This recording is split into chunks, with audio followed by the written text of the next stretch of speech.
Okay guys, good morning. Yan. Ngayon na pupukasan natin ang ating pagbibideo. Kung nakikita nyo, dito tayo sa may shop natin. Ayan, ito yung shop ko, ito yung gawaan ko ng mga DIYs. At dito rin ako gumagawa ng mga tables and mga cabinets at saka steelworks natin.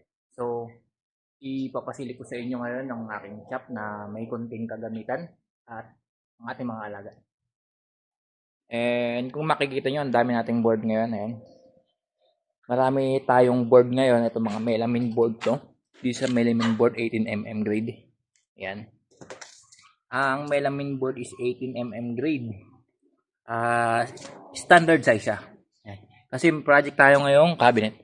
And yung lining, mga alaga nating Rhode Island. At ito yung pinakang kabuuan ng shop natin.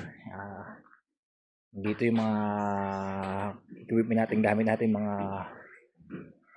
accessories and ng ating compressor. Dalawa yung compressor ko. Since sira na yung isa, bumili ako ng isa at mas noise ito. Ito yung Inco 50 liters compressor.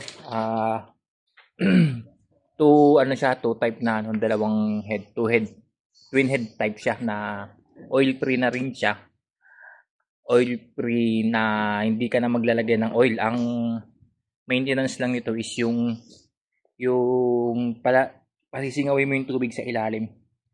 Ang presyo nito is nasa around 14k. Ayan sa Inco store. Then ayan, marami tayong wood parquet pa. Ayan.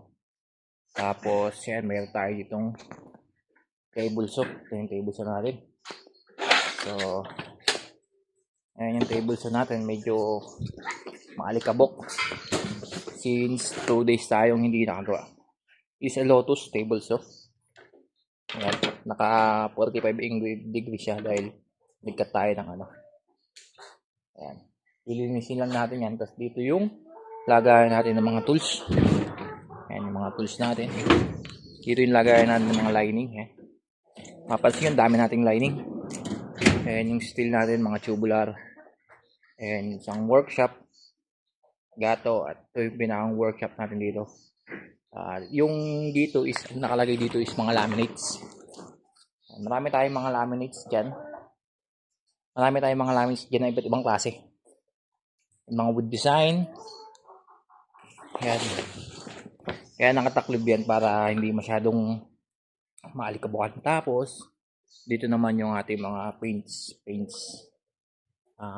materials. Ayan, lahat ng pintura natin dyan. Ayan, ito yung gawaan natin.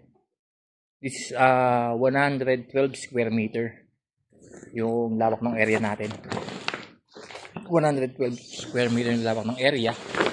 Tapos kulong siya, kaya hindi siya masyadong affected sa mga kapitbahay.